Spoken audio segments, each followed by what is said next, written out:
So hey everybody, and good morning. Welcome to the channel. Thanks for stopping by. So today we're going to talk about autonomous drone flight and modeling all in one episode.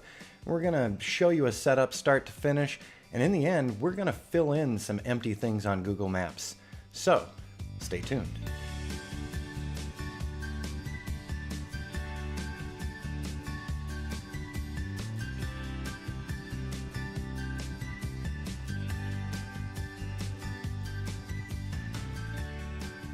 All right, everybody, welcome back. So over the course of this weekend, I did a little more flying, both on Saturday and Sunday, at a construction site that's not too far away from me. So there's an entirely new development in Prescott Valley. It's an extension of a development called Granville, and it's been going on for the past couple of months, and boy, is it getting built up. But if you look on Google Earth or Google Maps, you're not going to see that yet. Why? Well, Google Earth depends on satellite images, and they're not shooting images of the same spaces every day. They're shooting all over the globe. So there's a lot of empty areas out there that haven't been filled in on Google Earth, and with my drone over the weekend, I actually did some filling in. So first, let's talk about what we did. On Saturday, I flew an autonomous flight using Ground Station Pro, and I captured 2 segments of an area that I wanted to. And then on Sunday, I did the same set of flights plus an additional flight. By the way, Saturday I used the Mavic Pro, and Sunday I used the Mavic 2 Pro. So I'm going to go look over on screen really quick, and we're going to talk about what I've got up here. So right now what we're looking at, we're on Lightroom, and I am actually looking at a copy of the Orthomosaic that I built from this weekend. Let's go full screen here. So zooming in on this is actually a pretty good looking ortho, and whoops, I just flipped myself too fast. Sorry about that. Watch out for those sliding mouses, those mice, whatever. I slid the mouse. Okay, so I can actually zoom in and zoom out on this, and when it's in GeoTIFF mode, I can see a lot more detail. So this was just a quick little screen capture, and what that produced also for me was a really nice digital elevation model so that I can actually see for monsoon season, hey, where do you think the runoff's going to go? One obvious thing is that there is this wash down here that has been purposefully created, so we know where some of the runoff's going to go, and that it's going to be going under this road here. So this is what the final result looks like, excuse me. And we're going to see that final result laid over on Google Earth afterward. So how did I get this, and how big is this? This is actually a very, very sizable model. And let's take a look. So this is my Ground Station Pro menu window. So I actually had made, whoa, once again, sliding mouse. If I made you seasick, I do apologize. I'm going to have to fix the sensitivity on that one. So let's go full screen here, and let's take a look at what was on my Ground Station Pro. So I made 3 segments: Granville Large Map 1, Granville Large Map 2, Granville Large Map 3. I decided to break things into 3 sections based on battery life and how close the drone would be to me, where I was flying it from. I also had a full Granville one as well. What we're looking at here first, Granville Large Map. Let's look over here on the right side, and this is going to tell you a good bit about it. So number 1, I'm flying at 145 feet, and that is because of the ceiling that I have where I'm flying. We're close to KPRC, an airport, and the area that I was flying in was up to 150 feet above ground level. So I had to keep this flight lower, which means that I took more photos. The higher you are, the less photos you have to take, because you're taking in a bigger area. So let's look at the second one for Granville Large Map 2. We've got information over on the right hand side again. Once again, 145.2 feet coming home. So keeping it under that 150. And let's look at the next one, Granville Large Map 3, a little to the north of the first 2. We've got our information over there again, but I'm going to walk you through each of these. So first, we're going back, and I actually put it in edit mode. So this is Granville Large Map 1. Has 32 points. The flight length is 17,319 feet. It is covering 26 acres. I've got it set to the Mavic 2 Pro camera. It's doing course aligned. It's capturing at equal distances, and basically the shutter is firing every 2 seconds. Now I'm going to arrow over, and this is the same one, Granville Large Map, but we moved to the second part of the menu here. So 13 minutes and 57-second flight time. I decided to make sure to keep the flight times lower, just in case if I was dealing with winds or anything slowed the drone down. And the rest is all the same information. So we're looking at a 14-minute flight with this one, and that's pretty correct, pretty accurate. Let's move over and let's look at Granville Large Map number 2. So there's Large Map number 2. And you can see where Large Map number 1, they did overlay each other. So I made sure to have some overlay there. And let's take a look up here. So a 19,492 feet, so a little more, 29.38 acres. And everything else is pretty much the same. The Mavic 2 Pro camera. Let's arrow over again. It's telling me that this one's going to be 15 minutes and 37 seconds and 345 images approximately. It's never exactly what it says on any of these capture apps. All right, now we're looking at Granville 3, 16,871 feet, another 25 acres. So, you know, maybe 80 acres in total if I do the big one. There's still a lot more to be done, but I just wanted to start filling this area in. Because when you look at the Google Maps, and you're looking at it here also on Ground Station Pro, there's nothing here. We've got a dirt road over here. We've got no houses in here. We don't have any construction equipment down here, but all of that is actually going on. So that's what we're going to take a look at next. Let's arrow over. And so 13 minutes and 42 seconds. Everything else remains the same. Let's hit the G key here. And what we're going to do next is we're actually going to go ahead and close Lightroom, because reopening other things does take memory. And I'm going to skip this time, and I'll go clean up my Lightroom library later. So the next step, once I got these missions flown, so I flew on Saturday and on Sunday, the next step, of course, was actually offloading the images, popping the images onto Agisoft's Metashape. So Metashape was the next item to come in.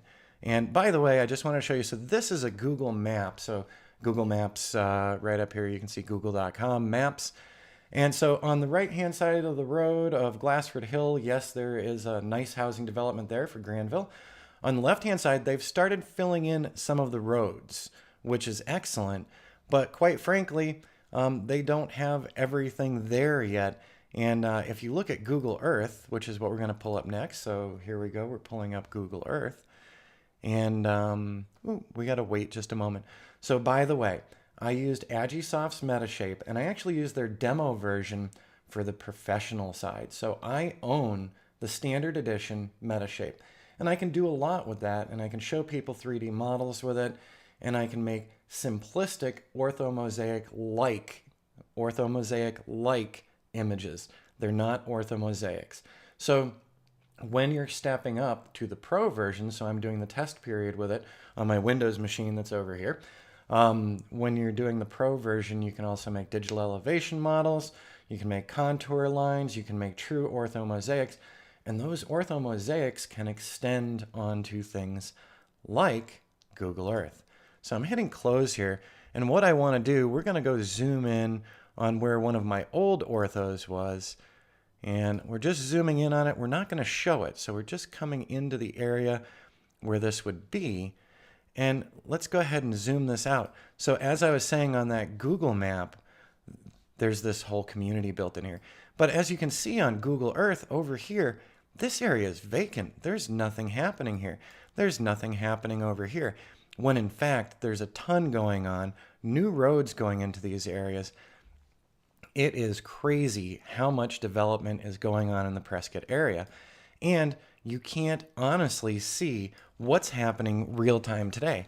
That's where drones can come in. So as a drone operator, you can provide real-time or near real-time data to your clients. So if you're working with construction groups or real estate groups, and these areas aren't even roughed out on the Google Earth maps yet, you can go in and backfill that. I kind of think, this isn't going on, but it'd be really neat if drone pilots and drone enthusiasts could actually help fill in some of the Earth on Google Earth. Since we can collect real-time data that's ongoing and changes that are ongoing on a daily basis, wouldn't that be neat to actually see the progression and development of the Google Earth maps with a bunch of drone pilots behind it? I think it'd be kind of a fun project.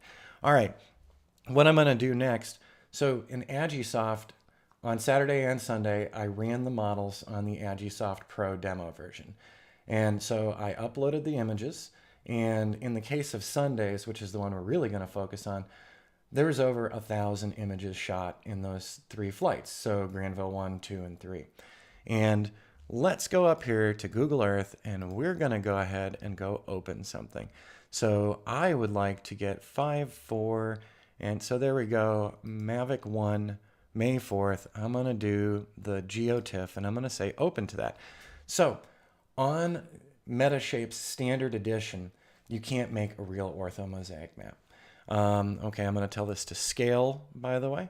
And so when you output an image from Metashape standard edition, you're not going to be able to do a cool overlay on Google Earth like this. So you need the higher end edition. And what do you get out of the higher end edition? Well, let's look at this right now, right here. I've got a couple of gaps in here that I didn't fill in because I didn't want to go full bore on the processing power. But as you can see now, here's the empty Google Earth map. And here's the overlay from Saturday's flight with the Mavic 1. Not bad. So this is looking pretty good. We can see where the roads are. We can see where this road is. So this was showing as a dirt road before. And by the way, this is lining up pretty well. So these are some of my images, vehicles going by.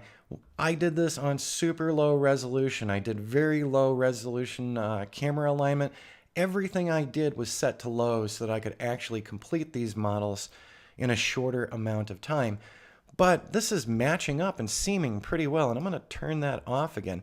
So right now, if you go to Google Earth and you take a look at this area for Granville, you're going to see a bunch of empty. And if you fill it in with the mapping or modeling that I did over the weekend, you're going to get to see a little more. And let's go ahead and let's do another open, because that was for May 4th, and that was my GeoTIFF for May 4th. Let's look at the GeoTIFF for May 5th. And so this one was done with the Mavic 2 Pro, and you're going to see some differences here. One of the differences is the camera quality. So I'm going to go ahead and hit scale again, and the camera quality is pretty astounding. So, okay, we're going to hit okay. Much richer colors, much less washed out. I really like the look of this one. We can turn this off to show. So there's the Mavic 1, and there's the Mavic 2. So the Mavic 2, I flew 3 missions. The Mavic 1, I only flew 2 missions. I flew the large map 1 and large map 2, and I decided not to bother with 3 on Saturday because the wind was already picking up. But Sunday, this is looking fantastic. Look at these houses. You can see a new concrete pad here. And just a couple of weeks ago, these houses right in here, from this one, this one, this one, this one, this one, they didn't exist just a few short weeks ago. Same with a couple of the houses in here. These houses over here on this side, they've been filling in for quite a while now. Same with these. So I have started filling in the missing information on a Google Earth map. Now, what I would like to do is actually continue moving up through this area and also fly over the homes here as well. Some of them are still being completed. So in time, I might start filling this in. And this is a personal project, but it's also something that you can show off to potential clients because you really are collecting real-time data. So even if you're not interested in, let's say, doing the higher-end work where you're working with a survey company, because remember, drone pilots are not licensed land surveyors. We can collect data. We can't interpret the data. Unless, of course, you're also a licensed land surveyor, in which case I say, good on you. I'm almost wishing that I would pick that up as well. Who knows? We'll see. But this is something that you could do for a larger client who is building a larger project, because you can show them real time or near real time the overall progress of their sites. So on the left hand side of this, nothing's being built in here, but if you go down the road a little further, there's a lot being built in. By the way, they're showing a dirt road in here heading down to future development. That dirt road is no longer a dirt road. That is all paved in. There are homes over in this area as well. And wouldn't it be interesting to do some flight over these areas to fill in that part of the Google Earth map? In fact, I can do that, and I probably will do that. I will be hanging on to these particular geotiffs, and I can continue filling things in. I'm going to turn off that one more time. Actually, I'm going to turn the fourth off. There we go. And what I'm going to do is click that back on and overlay it. So now the lower section is what was shot with the Mavic 1. And the upper section is what's shot with the Mavic 2. And so one thing I did want to point out was there was a little bit of deviation between the two. Not massive deviation, but look at this right here. We can see, so this mapping area up here is with the Mavic 2. This area that is lighter in color and a little washed out is the Mavic 1. Now I can look over here and I can see this is not perfectly lined up, and I might need to use ground control points to line these areas up. This road right in here looks fairly well lined up. It looks like everything's matching pretty good. But this is one of those moments when if you want to get deeper into mapping and modeling, you're going to start thinking about higher end things like Agisoft's Metashape. You're going to start thinking about using ground control points, especially on big projects. And you're going to be expanding what it is that you need to bring to the workplace location to get things rolling. But I can say this to you right now, even without a need for extreme accuracy, showing the overall growth and development of a project of this size is very valuable to the folks who are actually building this new community. So they can actually get a bird's eye view, see the roads filling in, see the concrete pads getting poured, and then seeing how long it is before this concrete pad has a building on it. So I'll be checking in on that over the next week or two. And I can tell you, I saw several weeks ago the concrete pad being poured right here. And now we've got a structure going up. We've got the walls going up. So this project is moving at a very quick pace. After these pads get poured, it doesn't take too long at all before you start seeing buildings on them. So, okay, everybody, there you have it. So if you're trying out Agisoft's Metashape, you can export Orthomosaics. You can also export digital elevation models. If you are not using that, you can still make your 2D and 3D models on Agisoft's Metashape Standard Edition. You're just not going to get to overlay it onto a Google Earth map. There are other export formats on Metashape, so you can still share your 3D and 2D models. You can output to things like Sketchfab. You can output actual 3D flights, so you can animate things. So there's a lot you can still do with the Standard Edition. And it's only the Pro Edition if you actually want to start utilizing those GPS coordinates and building things like orthos, digital elevation models, then you're going to be wanting the Pro Edition. And I really would like to have the Pro Edition, but for over $3,000 a year right now, the flight work that I have been doing for clients, nobody has been looking for the GPS data yet. It's more of progression work. And this can feed into progression work because you're showing the raw land being developed. So when Google Earth finally does fill this in, it's going to have this magic new community that just popped up, when in fact this community took time to build. And with the 3D modeling, you can demonstrate that time. So even if you don't have the Metashape Pro, you can still do these 2D and 3D models that you could share with a potential client and then let them know if they would like this geo-referenced in such a way that it is extremely accurate and you can hand over to their survey engineers. Next step will be making sure that your contract actually covers the expense of the new computer and the higher end software. Also, just to wrap it up, I'm not shoving Pix4D off to the side. Pix4D can do all this as well. Because I fly Mavics and because I like flying my Mavic 2 Pro, Agisoft is the way to go for me right now, because Pix 4D is still having that problem where images aren't being laid out properly on Pix 4D out of the Mavic 2 Pro. So it's this clash between the Mavic 2 Pro and Pix 4D. Whose fault is it really? I don't really know. I don't really care. What I do know is that I can do this with Agisoft's Metashape. So as a Mavic 2 Pro pilot, Agisoft is definitely the application that's working for me in my workflow. And you see it right here. That is an awesome overlay on the Google Earth map. So great way to demonstrate exactly what's happening on the ground and provide that real-time or near real-time information to your clients who might want to see a weekly model progression report to see how many new houses are popping up on those concrete pads.